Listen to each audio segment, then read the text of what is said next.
a car that people dreamed of owning. The one who controlled it became a legend, and the one who couldn't became a story. This wasn't just a car, it was a rocket in disguise. Learn to drive it, or it'll take you for a ride. A car that didn't ask for passion, but demanded courage. This is the story of the 930 Turbo, the Widowmaker. In Germany, 1930, a car company was born, one that would soon rule the automotive world. Its name? Porsche. The hands that once built weapons during the war were now rewriting history in the world of automobiles and racing. By the 1960s, Porsche was no ordinary sports car brand. It had begun to challenge legends like Ferrari and Ford. And when it came to Le Mans, the legendary Porsche 917 defeated Ford and marked the beginning of a new era. By 1972, Porsche was the undisputed king of motorsports, dominating Le Mans, Rally, GTP, and even the Canadian-American Challenge Series. But Can-Am racing was on another level. George Follmer, along with a beast called the Turbo Panzer Porsche 91710, was about to make history. Though Follmer was known for his laid-back and fun personality, this time he was serious. He was about to drive a monster, 1,100 horsepower, based on the Le Mans winning 917, now with an even more powerful engine and a massive turbo, on the road Atlanta circuit. Follmer had never driven a 91710 before, nor had he raced on road Atlanta. His only reaction was, let's see what happens. Yet, Follmer not only won the race, he dominated the entire Can-Am series.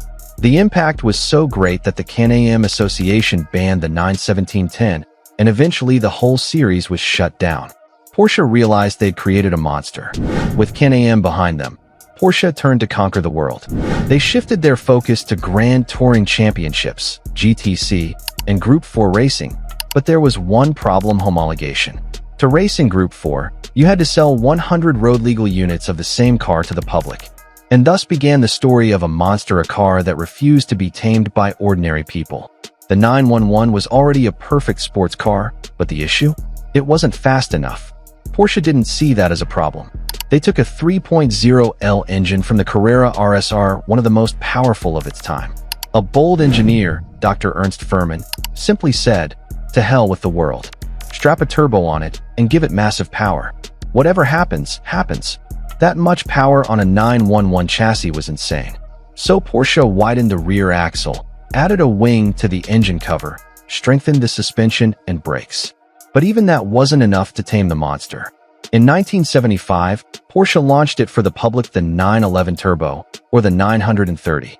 This car wasn't just fast, it was a missile in the shape of a car. By 1975, the muscle car era was fading. This was now the turbo era. The Corvette made just 200 horsepower. Japan didn't even know what a sports car was, and Europe was making refined performance machines. Then the 911 Turbo arrived, and it blew everyone away. Driving enthusiasts quickly adopted it.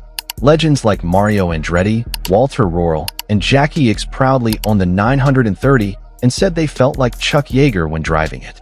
On October 14, 1947, a plane named Bell X-1 broke the sound barrier for the first time, flying faster than the speed of sound. The pilot? Chuck Yeager. If you knew this fact, tell me in the comments. The 930 Turbo gave you the feeling of fear, but the kind that excites you and makes you feel alive. Walter Röhrl, a world rally champion, took it as a challenge. Even for him, it wasn't easy to tame. Because of homologation rules, Porsche had to sell this racetrack monster to the public. Suddenly, everyone wanted a 911 in their garage, anyone with money. But there was a problem with the 911. The engine was at the very back, not mid-mounted. A rear engine layout means if you don't understand the car's behavior, it can be deadly. Rear engine, lightweight body, and too much power. If you oversteer mid-corner and panic release the throttle, the car shifts weight to the front, rear wheels lose grip, and your car can crash into a wall, ditch, or pole, and your soul leaves the body. Now imagine that, with turbo boost. That's what Porsche did. Turbo boost kicked in at 4,000 RPM. One moment, the car felt sluggish, and the next, it was a fighter jet. If the turbo kicked in mid-turn, you had two choices. Be committed like a brother and counter-steer like a pro, or sit back and greet the god of death in your passenger seat. The big problem? This was a 500 horsepower race car anyone with money could buy, even complete amateurs. Then came an accident that shook Porsche to its core.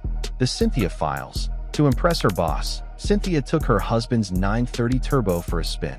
She floored the accelerator. When the turbo kicked in, she lost control. She braked too late, the car spun, and hit oncoming traffic. Her boss died in the crash. Porsche was sued and had to pay a record $2.5 million fine. And this wasn't the only case. Others also died due to the 930 Turbo. Even experts like Hurley Haywood and Walter Rorel called it challenging. That's why the 930 Turbo became famous by another name, the Widowmaker. Porsche finally realized this car was too dangerous for the average person. So they started performance driving classes. First take training, then get the car. The world blamed Porsche, but the truth is people want dangerous cars. Even decades later, the Ford GT earned the title of Widowmaker. Others like the Dodge Viper, Shelby Cobra, TVR all tried to follow Porsche's path, but none were as daring. Eventually, Porsche made improvements, a 3.3L engine with an intercooler and a 5-speed gearbox. But in 1989, the 930 Turbo's journey came to an end. Porsche had built a car that not everyone could handle, a double-edged sword. Today's modern sports cars have traction control, stability control, launch control, ABS, everything to keep you safe. But pure mechanical feel and raw driving experience? That came only from cars like the 930 Turbo. It's in our nature to crave danger, to tame the untamable. Can you control it? If yes, you're a legend. If not, the Widowmaker will do what it was built to do. Tell me your thoughts on the Porsche 930 Turbo in the comments, and for more legendary stories, subscribe to My Drive X.